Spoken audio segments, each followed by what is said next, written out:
अभी अगर हम थोड़े ग्रैनुलर लेवल पे देखें और स्टेट वाइज देखें कि ट्रेंड क्या है, अभी तक मैंने जो आपको दिखाया वो एक स्नैपशॉट था, आज की तारीख में क्या स्थिति है, लेकिन किस तरह से स्थिति बदल रही है वो जानने के लिए हम ट्रेंड देखते हैं और वो देखना ज़रूरी भी है।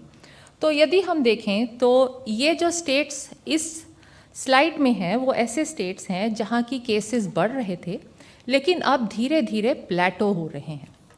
ये राज्य हैं महाराष्ट्र, उत्तर प्रदेश, दिल्ली, राजस्थान, छत्तीसगढ़, गुजरात, मध्य प्रदेश, तेलंगाना एवं झारखंड। तो आप देखेंगे इन सब में जो 7 डे मूविंग एवरेज है जो केसेस का, जो कि एवरेज आउट कर देता है, डे टू डे वेरिएशन को एवरेज आउट कर देता है। तो यदि हम 7 डे मूविंग एवरेज देखते हैं तो इन सब राज्यों में केसेस में थोड़ी बढ़ोतरी हुई और उसके बाद अब प्लेटो हो रहा है और हम आशा करते हैं कि इसी प्रकार का ये जो प्लेटो है मेंटेन होके और धीरे धीरे कम भी हो जाए। ये जो दूसरा स्लाइड है इसमें भी वही स्टेट्स हैं जहाँ पे या तो प्लेटो हो रहा है, एक लेवल पे आ गए हैं, या फिर उसके बाद डिक्रीज हो रहा है।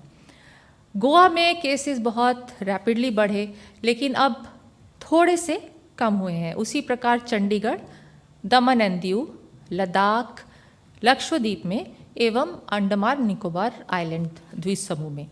तो या इन सब राज्यों में केसेस बढ़ रहे थे लेकिन अब स्ट्रिक्ट मेजर्स लिए गए हैं उनके द्वारा, तो केसेस थोड़े कम हुए हैं। यदि हम राज्य देखें जहां पर कि केस लोड ज़्यादा है, वो राज्य साथ वाली टेबल पे हैं और क्रमतावश वो हैं महाराष्ट्र, कर्नाटक, केरला, उत्तर प्रदेश, राजस्थान, आंध्र प्रदेश, गुजरात, तमिलनाडु, छत्तीसगढ़, वेस्ट बंगाल, हरियाणा और बिहार। केस पॉजिटिविटी एक बहुत इम्पॉर्टेंट इंडिकेटर है जो कि बताता है कि हमारे कितनी मात्रा में केसेस हैं और किस प्रकार से वो फैले हुए हैं। तो यदि हम केस पॉजिटिविटी लेस देन 5% देखें तो ऐसी 3 राज्यों या यूटीज में है। 5 से 15% पॉजिटिविटी 9 राज्यों में है और 15% से ज़्यादा पॉजिटिविटी 24 राज्यों में है। वो कौन से राज्य हैं ये हम देख सकते हैं कि जैसे गोवा में लगभग 48% है, हरियाणा में 30 से ज़्यादा है, पुडुचेरी, वेस्ट बंगाल, कर्नाटका, दिल्ली, राजस्थान, छत्तीसगढ़, मध्य प्रदेश, चंडीगढ़, सिक्किम, इस प्रकार उड़ीसा। इस प्रकार से इन राज्यों में पॉजिटिविटी हम देखते हैं कि काफ़ी हाई है, जो कि एक चिंता का विषय है हमारे लिए। मैं आपको वैक्सीनेशन कवरेज के बारे में कुछ बताना चाहूँगी।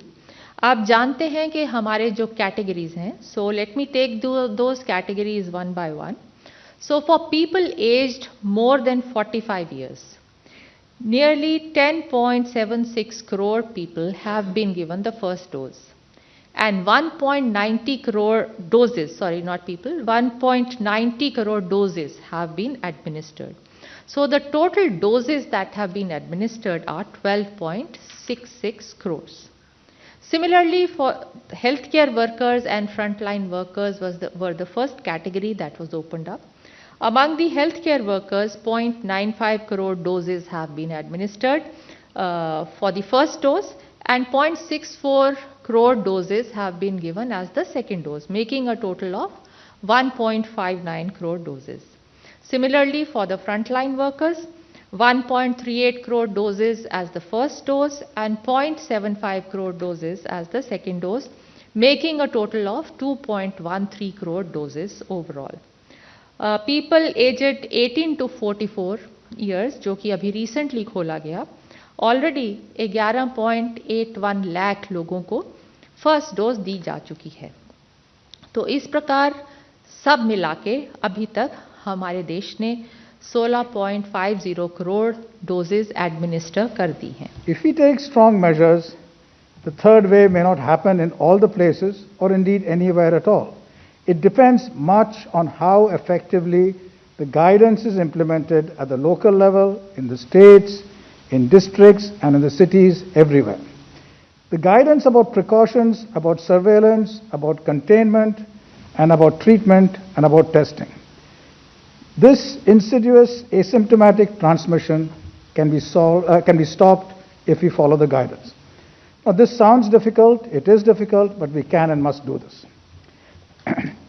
Now, there have been peaks and falls in different places in India and all over the world at different times, and it is useful to understand how and why the rises of infection take place, why their strength varies, how they fall, and what can happen subsequently.